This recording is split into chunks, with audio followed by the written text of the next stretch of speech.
ہر طرح کی حمد و ثنا اللہ ہی کے لیے ہے جس نے بہترین امت کے لیے بہترین دین پسند فرمایا۔ میں اس کی حمد و ثنا کرتا ہوں، وہی بادشاہ یکتا سب کو بدلہ دینے والا ہے، اور میں گواہی دیتا ہوں کہ ایک اللہ کے سوا کوئی معبود نہیں، اس کا کوئی شریک نہیں۔ اس نے اپنے بندوں کو احسان کے راستے پر چلنے کی ترغیب دی، اور میں گواہی دیتا ہوں کہ ہمارے سردار اور نبی محمد اللہ کے بندے اور رسول ہیں، جنہوں نے جھوٹ اور بہتان باندھنے سے منع فرمایا ہے اور تکلیف دینے سے منع کیا۔ اے اللہ، اپنے بندے اور رسول محمد صلی اللہ علیہ وسلم پر درود و سلام نازل فرما، اور ان کے آل و اصحاب پر اور ان تمام لوگوں پر جو اچھے طریقے سے ان کی پیروی کریں۔ اما بعد، اللہ کے بندو، اللہ کا تقوی اختیار کرو اور اس دن سے ڈرو جس میں تم اللہ کی طرف لوٹائے جاؤ گے، پھر ہر جان کو اس کے کیے کا پورا پورا بدلہ دیا جائے گا اور ان پر ظلم نہ کیا جائے گا۔ اللہ کے غضب کے اسباب سے بچو، اس کی طرف رجوع کرو، اسی پر بھروسہ رکھو،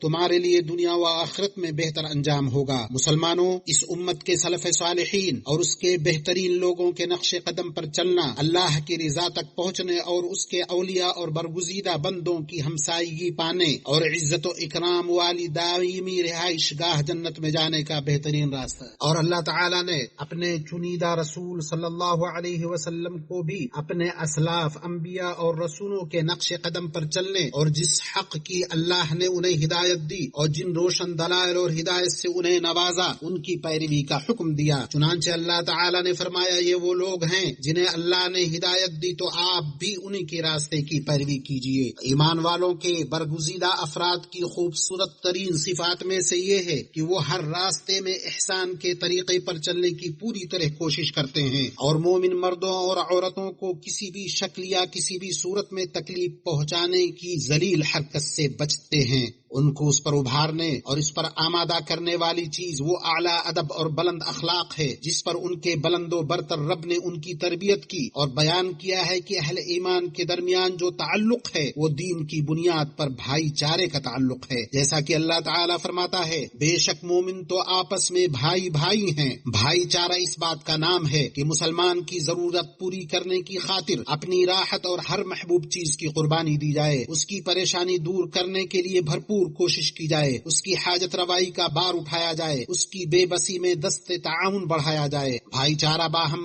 رحم دلی، محبت، ہمدردی اور حقوق کی ادائیگی کا نام ہے، جیسا کہ اس حدیث میں آیا جسے شیخین نے اپنے صحیحین میں عبداللہ ابن عمر رضی اللہ عنہما سے روایت کیا ہے کہ نبی صلی اللہ علیہ وسلم نے فرمایا، مسلمان کا بھائی ہے، نہ اس پر ظلم کرتا ہے، نہ اسے بے یار و مددگار چھوڑتا ہے۔ جو شخص اپنے بھائی کی ضرورت پوری کرنے میں لگا رہا، اللہ اس کی ضرورت پوری کرتا ہے، اور جس نے کسی مسلمان کی کوئی پریشانی دور کی، اللہ قیامت کے دن اس کی پریشانی دور کرے گا، اور جس نے کسی مسلمان کی پردہ پوشی کی، اللہ قیامت کے دن اس کی پردہ پوشی فرمائے گا۔ بھائی چارے کا مطلب ہے نقصان پہنچانے سے باز رہنا، چنانچہ حقیقی مسلمان وہ ہے جس نے اپنے اسلام کو اس بات سے کامل کیا کہ لوگ اس کی زبان اور اس کے ہاتھ وغیرہ کے شر سے محفوظ رہیں، جیسا کہ وہ حدیث ہے جسے امام بخاری نے اپنی صحیح میں عبداللہ ابن عمرو بن العاص رضی اللہ عنہما سے روایت کیا ہے کہ رسول اللہ صلی اللہ علیہ وسلم نے فرمایا، مسلمان وہ ہے جس کی زبان اور ہاتھ سے مسلمان محفوظ رہیں، اور مہاجر وہ ہے جو ان چیزوں کو چھوڑ دے جن سے اللہ نے منع فرمایا ہے۔ اور جب زبان اور ہاتھ کے ذریعے تکلیف پہنچانے کے بے شمار راستے اور طرح طرح کی صورتیں ہیں جن کا احاطہ کرنا مشکل ہے، تو ان میں سب سے بدترین صورت وہ ہے جس میں زبان اور ہاتھ دونوں جمع ہو جائیں، جیسے کوئی شخص کسی مومن کو ایسی بری صفت سے موسوم کرے جو اس میں پائی ہی نہیں جاتی، اپنی زبان سے بھی کہے، ہاتھ سے لکھ ڈالے تاکہ ایذا رسانی مکمل اثر انداز ہو، اس کی ضرب کاری ہو اور اس سے دفاع مشکل ہو جائے۔ اسی لیے ہر اس شخص کے بارے میں سخت وعید اور شدید دھمکی سنائی گئی ہے جو کسی مسلم اور مومن کو تکلیف پہنچائے اور اس کے بارے میں ایسی بات کہے جو اس میں ہے ہی نہیں، جیسا کہ امام احمد نے اپنی مسند میں، ابو داؤد نے اپنی سنن میں اور حاکم نے اپنی مستدرک میں صحیح سند کے ساتھ عبداللہ ابن عمر رضی اللہ عنہما سے روایت کیا ہے کہ رسول اللہ صلی اللہ علیہ وسلم نے فرمایا، جو شخص کسی مومن کے بارے میں وہ بات کہے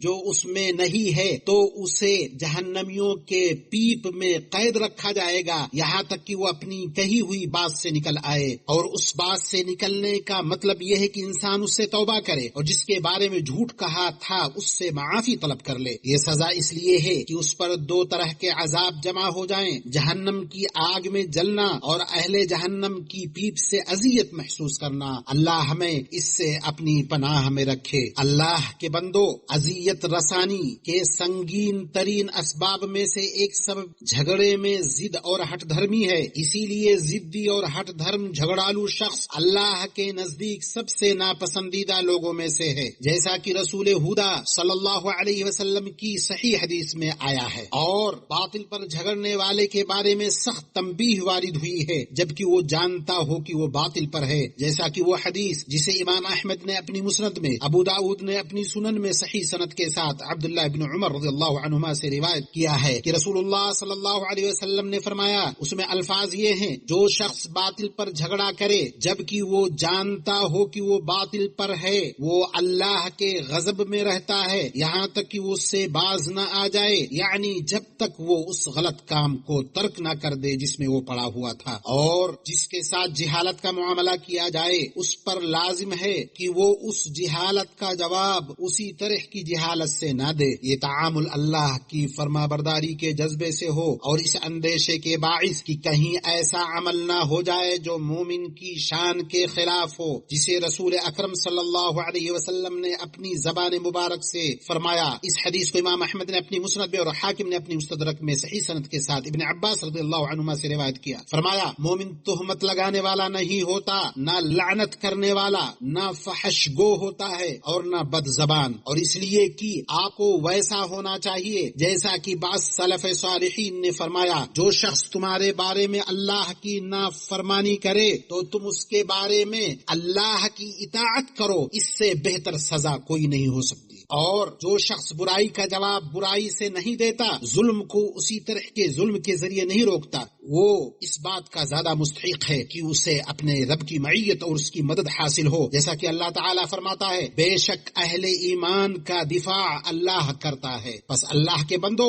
اللہ کا تقوی اختیار کرو، احسان کے راستے پر چلنے میں اور ہر قسم کی اذیت رسانی کے راہوں سے دور رہنے میں اللہ کے برگزیدہ بندوں کے نقش قدم پر چلو، نعمتوں سے بھرپور جنتوں میں داخل ہو کر کامیاب و کامران ہوگے۔ اللہ مجھے اور آپ سب کو اپنی کتاب کے احکام اور نبی صلی اللہ علیہ وسلم کی سنت سے فائدہ پہنچائے۔ میں اپنی یہ بات کہہ کر اللہ عظیم و جلیل سے اپنے لیے، آپ سب کے لیے، تمام مسلمانوں کے لیے ہر گناہ کی معافی مانگتا ہوں۔ تم بھی اس سے مغفرت طلب کرو، بے شک وہی بہت بخشنے والا، نہایت رحم کرنے والا ہے۔ ہر طرح کی حمد و ثنا اللہ کے لیے ہے جس نے ٹھیک ٹھاک اندازہ کیا پھر سیدھی راہ دکھائی۔ میں اس پاک ذات کی حمد بیان کرتا ہوں، اسی کے لیے بہترین نام اور بلند ترین صفات ہیں۔ میں گواہی دیتا ہوں کہ اللہ کے سوا کوئی معبود برحق نہیں، وہ یکا ہے، اس کا کوئی شریک نہیں، اور میں گواہی دیتا ہوں کہ ہمارے سردار اور نبی محمد اللہ کے بندے اور اس کے رسول ہیں۔ اے اللہ، اپنے بندے اور رسول محمد صلی اللہ علیہ وسلم پر، آپ کی آل اور آپ کے صحابہ پر درود و سلام نازل فرما۔ اما بعد، اے اللہ کے بندو، رسول صلی اللہ علیہ وسلم کے اس فرمان جسے امام بخاری اور امام مسلم نے صحیحین میں حضرت ابو ہریرہ رضی اللہ عنہ سے روایت کیا ہے کہ آپ صلی اللہ علیہ وسلم نے فرمایا، جو شخص اللہ اور آخرت کے دن پر ایمان رکھتا ہو اسے چاہیے کہ اچھی بات کہے یا خاموش رہے۔ یہ حدیث معاشرتی سلامتی کے درست اصولوں کو قائم کرتی ہے اور خوشحال زندگی کی بنیادیں رکھتی ہے۔ اچھی بات کہنا، پاکیزہ کلمہ بولنا ایک اعلیٰ ادب ہے جس کا حکم اللہ تعالیٰ نے اپنے تمام بندوں کو دیا ہے، جیسا کہ اللہ عز و جل نے اس کے متعلق اپنے اس قول سے باخبر کیا، کہا، اور لوگوں سے بھلی بات کہا کرو۔ میٹھی اور خوشگوار گفتگو دوستوں اور دشمنوں سبھی کے ساتھ خوبصورت لگتی ہے اور اس کے میٹھے پھل ہیں۔ دوستوں کے ساتھ خوش گفتاری محبت کو محفوظ رکھتی ہے، دوستی کو قائم رکھتی ہے، شیطان کو مکر کا موقع نہیں دیتی، ان کی دوستی کمزور نہیں ہوگی اور ان کے درمیان بگاڑ نہیں پیدا ہوگا۔ اور اللہ فرماتا ہے، میرے بندوں سے کہو کہ وہ بات کہیں جو سب سے بہتر ہو، بے شک شیطان ان کے درمیان فساد ڈالتا ہے۔ اور جہاں تک دشمنوں کے ساتھ اچھی بات کا تعلق ہے تو ان کے دشمنی کی آگ کو بجھاتی ہے، ان میں محبت پیدا کرتی ہے، ان کی عداوت کو کم کرتی ہے، ان کے شر کو دور کرتی ہے۔ برائی کو اس طریقے سے دفع کرو جو بہترین ہو، پھر وہی شخص جس کے اور تمہارے درمیان دشمنی تھی ایسا ہو جائے گا جیسے وہ تمہارا گہرا دوست ہو۔ اور اچھی بات وہ راستہ ہے جو اللہ کی رضا فلاح حاصل کرنے، دائمی نعمت میں حصہ پانے کی طرف لے جاتی ہے، جیسا کہ رسول اللہ صلی اللہ علیہ وسلم نے بڑی واضح اور بلیغ عبارت میں فرمایا، قیامت کے دن مومن کی میزان میں اخلاق حسنہ سے بھاری کوئی چیز نہیں ہوگی۔ اللہ تعالی بے حیا اور بد زبان شخص سے نفرت کرتا ہے، اسے ترمذی نے روایت کیا ہے۔ اللہ کے بندو، اللہ سے ڈرو، ہمیشہ یاد رکھو کہ اللہ تعالی نے تمہیں خوشخبری دینے والے، ڈرانے والے روشن چراغ پر درود و سلام بھیجنے کا حکم دیا ہے۔ اللہ تعالی نے فرمایا، بے شک اللہ اور اس کے فرشتے نبی پر درود بھیجتے ہیں، اے ایمان والو تم بھی ان پر درود و سلام بھیجا کرو۔ اے اللہ اپنے بندے اور رسول محمد پر درود و سلام بھیج۔ اے اللہ ان کے چاروں خلفائے راشدین ابو بکر و عمر، عثمان و علی سے راضی ہو جائے۔ اے اللہ تو ان پر اسی طرح درود و سلام بھیج جیسا تو نے آل ابراہیم پر بھیجا، تو قابل تعریف اور بزرگی والا ہے۔ اے اللہ اپنے نبی صلی اللہ علیہ وسلم کے چاروں خلفائے راشدین ابو بکر و عمر اور عثمان و علی سے راضی ہو جائے، اور تمام اہل بیت، صحابہ، تابعین اور آپ کے ازواج مطہرات امہات المومنین سے، اور جو ان کے نقش قدم پر قیامت تک چلے ان سے بھی راضی ہو جائے، اور ہمیں بھی اپنے عفو کرم احسان سے ان کے ساتھ شامل فرما اے اکرم الاکرمین۔ اے اللہ اسلام اور مسلمانوں کو عزت عطا فرما، دین کی حفاظت فرما، اپنے موحد بندوں کی مدد فرما، مسلمانوں کے دلوں میں باہمی الفت پیدا فرما، ان کی صفوں کو متحد کر، ان کے حکمرانوں کی اصلاح فرما، ان کے کلمے کو حق پر یکجا فرما دے اے رب العالمین۔ اس ملک کو امن و امان والا اور پرسکون بنا، اور تمام مسلم ممالک کو بھی اے اللہ ہمارے ملکوں میں امن و امان عطا فرما، ہمارے اماموں اور حکمرانوں کی اصلاح فرما، ہمارے امام حکمران خادم حرمین شریفین کی حق کے ساتھ تائید فرما، اور انہیں نیک مشیر عطا فرما، انہیں ان کاموں کی توفیق عطا فرما جو تجھے پسند ہوں اور جن سے تو راضی ہو۔ اے دعا کے سننے والے، اے اللہ انہیں اور ان کے ولی عہد کو ایسے کاموں کی توفیق دے جو اسلام اور مسلمانوں کے لیے بہتر ہوں، جو ملک و ملت کے لیے دنیا و آخرت میں خیر کا باعث ہوں۔ اے وہ ذات جس کی طرف سب کو پلٹنا ہے، اللہ اس ملک کی حفاظت فرما، اسے ہر خیر سے مالا مال کر، ہر شر سے محفوظ رکھ، اور تمام مسلمان ممالک کو بھی اے اللہ مسجد اقصی کو محفوظ رکھ۔ اے اللہ فلسطین کے مسلمانوں کی حفاظت فرما، اے اللہ ان کی حفاظت سامنے سے، پیچھے سے، دائیں سے، بائیں سے، اوپر سے فرما، اور ہم تیری عظمت کی پناہ لیتے ہیں کہ وہ نیچے سے پکڑ لیے جائیں۔ اے اللہ ان کا مددگار، پشت پناہ اور ناصر بن جائے۔ اللہ ان کے بھوکوں کو کھانا کھلا، ان کے بے لباس کو کپڑا پہنا، ان کے زخمیوں کو شفا دے۔ اے اللہ ان کے مقتولین کا اجر شہادت میں لکھ دے۔ اے جلال و عظمت والے رب، تو ہی ان کے اور ہمارے دشمنوں سے نمٹنے والا ہے۔ اے اللہ ہمارے دین کی اصلاح فرما جو ہمارے تمام معاملات کی حفاظت کا ضامن ہے۔ اے اللہ ہماری دنیا کو سنوار دے جس میں ہمارا جینا ہے۔ اے اللہ ہماری آخرت کو بہتر بنا دے جو ہمارا انجام ہے، اور زندگی کو ہمارے لیے ہر خیر میں اضافہ کا باعث بنا، اور موت کو ہمارے لیے ہر شر سے راحت کا ذریعہ بنا۔ اے اللہ ہمارے نفس کو تقوی عطا فرما، اسے پاکیزہ بنا، تو ہی سب سے بہتر اسے پاک کرنے والا، تو ہی اس کا نگہبان اور مولا ہے۔ اے اللہ ہمارے تمام امور کا انجام اچھا فرما، ہمیں دنیا کی رسوائی اور آخرت کے عذاب سے بچا۔ اے اللہ ہم تیری نعمت کے زائل ہونے سے، تیری عافیت کے بدلنے سے، تیری اچانک پکڑ سے، اور تیرے ہر طرح کے غضب سے تیری پناہ مانگتے ہیں۔ اے اللہ ہم تجھ سے نیک اعمال کرنے، برائیوں سے دور رہنے، مساکین سے محبت کرنے کا سوال کرتے ہیں، اور یہ بھی کہ تو ہمیں بخش دے، ہم پر رحم فرما۔ تو جب تو اپنے بندوں پر کوئی آزمائش نازل کرنا چاہے تو ہمیں آزمائش میں ڈالے بغیر اپنی طرف اٹھا لے۔ اے اللہ تو جس طرح بھی چاہے ہمارے اور اپنے دشمنوں کے مقابلے میں ہمارے لیے کافی ہو جائے۔ اے رب العالمین، اے اللہ ہم تیرے دشمنوں اور اپنے دشمنوں کو تیرے حوالے کرتے ہیں۔ اے اللہ تو ہمیں دنیا میں بھلائی عطا کر اور آخرت میں بھلائی عطا فرما، ہمیں آگ کے عذاب سے بچا۔ وصلی اللہ علی نبینا محمد وعلی آلہ وصحبہ اجمعین، والحمد للہ رب العالمین۔